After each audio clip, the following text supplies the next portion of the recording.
All right, Kyle Mohan. We're out here at Irwindale. You can see the infamous House of Drift bleachers up there behind me, and unfortunately there is no crowd here. Due to COVID restrictions, we've had to change things up this year. Yesterday we ran our 7th round of competition, and it was amazing battles. The car's running fantastic. I've got some questions to answer for people, and we're looking forward to our battles that will be coming up tomorrow for the 8th and final round of the championship. So I really make sure you tune in and check that championship round out. The car's running fantastic, 1,000 horsepower, ethanol burning, just amazing, shooting fire out the hood. Our American Ethanol Renewable Lubricants Mazda RX8, which is kind of a little bit of a revamped build for this year, and that's the point of this American Ethanol workshop, that they were nice enough to have me put on at this round. Since we don't have a crowd, we're doing it online, and we have a couple questions we're going to answer that different people submitted. And if anybody has questions while I'm talking, feel free to ask them, and I'll do my best to answer them as we're going along. So, beautiful day out here, Southern California, blue skies. I like to keep them that way. That's why this year I'm running what I like to think of as a green car. We're running our ethanol, which is a biofuel. So E98 from Thunderbolt. Very high octane, so giving us knock protection. Very cool burning, American made. It's very cheap per gallon. And it's also cleaner burning with less carbon emission output. So these are all very good wins. I like to support that idea, and I love to have the performance and longevity out of my motor because it's cleaner burning by running ethanol. So check that out, whether you're building a race car, performance car, or you're at the pump, you've got options. We've also been able to combine this year our already fantastic biofuel ethanol with renewable lubricants. So that's our new partner. You can see it down here. Let me get the camera on it. And they're a high-performance bio-based lubricant. They've been around in drag racing. We brought them out to drifting. Fantastic viscosity, giving people another choice to basically, at this point, you don't have to be electric. You can have an internal combustion motor, and you can be an environmentally responsible or environmentally friendly ride. Think about that. Biofuels, bio-oils. All right, we're going to get into the tech talk. So the first question that I wanted to answer was, what did we change from 2019 to 2020? And I'm going to flip the camera around, and we're going to talk about that just a little bit. All right, so the crew is also working, and we've got some friends that are old friends from different series and different teams that are hanging around, so we'll just have to let them cruise around while we're doing this. So one of the big changes this year was we wanted more torque. We already had a reliable setup in 2019. The engine was making power, 30 pounds of boost. We were running a nitrous fogger system, but we realized that we didn't have the torque necessary to compete with some of the V8s and some of the other high horsepower cars. We had horsepower, we didn't have torque. So we ended up partnering with Nitrous Express to run a 6-port direct port nitrous direct port system. And if you think about it, other champions like Chris Forsberg, Daigo Saito, Osbo, I think Turk, quite a few guys are running direct port nitrous. So we ended up going to that same setup, and on the dyno it did prove to be effective. Our tuner, tuned by Nelson, was able to generate more horsepower and more torque than we ever had with a crisper throttle response. And all of that together, I think you can tell from our competitions this year, although it's only been half of a season for us due to COVID-related issues, I think we've had some amazing battles with some amazing competitors. In Texas, we did have an electrical issue. We were able to overcome that, and yesterday the car ran strong. And we were able to give up such a fight to Ryan Turk that he ended up blowing his motor in competition with us. I think we were close to a one more time, and if we had got that, we would have been able to advance because our reliable horsepower, our reliable setup was there for us. So that direct port nitrous giving us somewhere around 100 foot-pounds more torque than we've ever had before, consistently through the power band, and close to 200 horsepower on top of our 800 and about 50 horsepower we're running from our 30 pounds of boost. So you can kind of see how we're able to build that horsepower and that reliability. And a big part of that reliability, which I already mentioned, is our cool burning high octane ethanol. And we do run an E98. We have zero issues with it.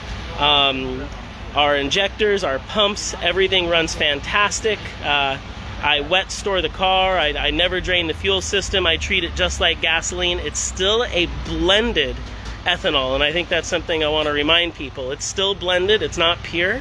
And once you're blending it, I've found it to be very stable. Very little issues in the almost 10 years that now I've been running different variations of ethanol. So Thunderbolt doing a great job giving us that high octane. One of the other small changes we made was we did change our exhaust porting very, very slightly. And that's not something I can really show here in the car, but it was a question that got answered, so got asked, so I wanted to mention it. And you know, although we did pick up some horsepower on the dyno, just abroad, I think a lot of that had to do with the tuning, our Haltech setup, tuned by Nelson, and we did make some throttle body changes as well. So there was an accumulation that I think added that 50 horsepower, and then we could see directly where the direct port nitrous system added more horsepower. And yeah, I think there's somebody commenting, yeah, thank you so much. Last night the car did run great, it sounded great, and you know, that's what we're trying to remind people is this is still our motor from 2019. We're not a team that has the luxury of multiple motors or the ability to change them multiple times at a round like a lot of teams do out here. So our setup has to be reliable. I build rotary engines for a living. I do professional driving, and the worst thing you can ever have happen is you have all your money, all your time invested into an event, and you spend all your time changing a motor or making repairs. For this setup, we're a family-based team, not a lot of crew members, so our 1,000 horsepower motor is reliable. And you know, our precision turbo, it needs to be able to last all season. Our wastegates are seeing so much heat that they've actually changed color. These were anodized black, and I find it very interesting that we've been able to change them to gold. Rotary motors do generate a lot of heat, so we're running dash 16 cooling lines to a rear mount radiator, and then the ECU is controlling the fans, both on the oil cooler and intercooler up front, as well as our radiator in the back. And I'll walk around to the back and show a little bit of that. So we've got a twin fan setup on our radiator as well, and having the radiator mounted in the back is putting a lot more weight over the rear axle of the car and the rear tires. And I think something that's interesting is a lot of people think that just because we're sliding, we don't want a lot of traction. Every one of these professional Formula Drift cars is engineered for the most traction possible. We're running very low tire pressures, towed in the back, with as much weight as possible that we can handle both in the handling of the car and the performance of the car against the horsepower over the rear axle. And then our ducting is actually coming in very carefully through the roof and being pulled out through the back in the trunk. Twin battery setup in the back. There are a lot of electronics in the car, data acquisition, electric water pump, 4 electric fuel pumps, 4 electric fans, electric power steering, our 6 coils, our nitrous system, our fuel injectors, our dash, our ECU, quite a bit of electronics. This particular car, we've got a 5-speed a 5-speed sequential transmission from HGT, and I really have enjoyed this setup. So the cockpit space for me has gotten better this year, and I think that's also helping out. I've gone back and forth with e-brakes between a stand-up and lay-down, and I think traditionally I've just been more comfortable with a lay-down, and having the sequential transmission has given me a little bit more hand speed and a cleaner environment to work in here. So we're very happy with the cockpit layout, and then you can see the new Haltech dash, giving us more options, display options, and more data to look at. In case of emergency, you can always pull the fire cord. Luckily enough, we haven't had to use that in a long time. If I can get down in here, we'll talk a little bit about our suspension. We're running a WiseFab setup, giving us quite a bit of angle. You can see it's a double A-arm setup. And then our coilovers with helper spring. And then some of the fabrication that's tucked down in here in Formula Drift, you still have to run a OEM production chassis car. So unlike many other racing series, these are still a car that you could find, or a chassis you could see sitting in a driveway. The Corvettes, Mustangs, Mazdas, BMWs, we can't modify between the strut tops. So this is still basically your family's RX8. We just put a racing drivetrain in it. We're running high octane ethanol and bio-based lubricants, and aiming for a target of about 1,000 horsepower and somehow being reliable with a 2-liter motor. Which again, I like to mention, there's a lot of V8s out here, a lot of inline motors that are being rebuilt right now. And we're over here just kind of cleaning things up, changing tires, refueling with our Thunderbolt, and enjoying a beautiful day out here in Southern California. Got people saying to tell my dad hi. Definitely will. What's up, Dennis? And what's this? What am I running for an oil system? Oh, that's a great question. So, you know, like I mentioned, we're running a bio-based lubricant. We love to have a green car. I think that's really a neat thing, and possibly we're the only professional race car in the US that's combining biofuels with bio-based lubricants to create an environmentally responsible or friendly car.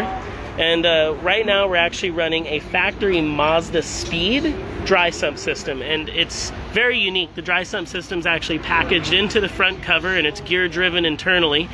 I kind of like that because there's no belts. We don't have any way that the oil system can really fail. And we've really had no oil system issues for many years, so it's been great to be able to have that type of reliability. And you can see that essentially it's a very clean package. You've got your outline, you've got your inline from the tank, and then we've got our line that's coming into our oil coolers. So very clean, very simple, and allows us to get the motor very low and very far back. So that was a great question. Thank you guys very much.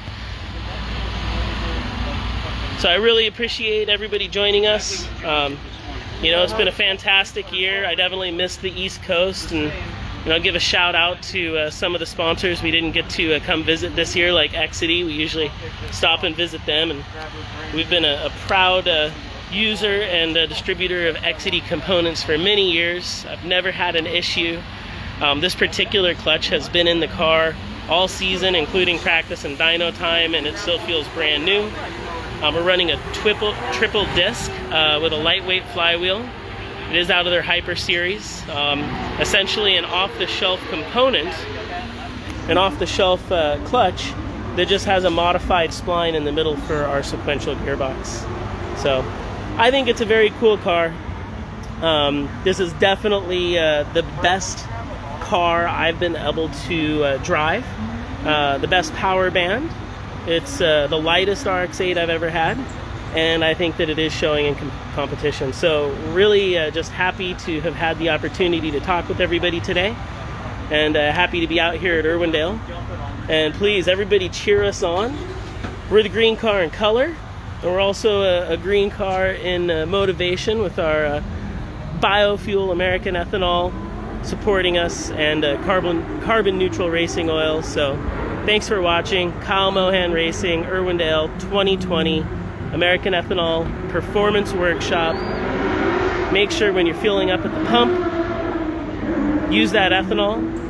You've got options between 10%, which is already in your ethanol or in your basic fuel, all the way up to E85. And remember, it's supporting a brighter future for all of us. Ethanol is a octane booster that's environmentally friendly, that's American made, cleaner burning, less carbon in the atmosphere, less carbon in your motor. Support American farmers, support American work.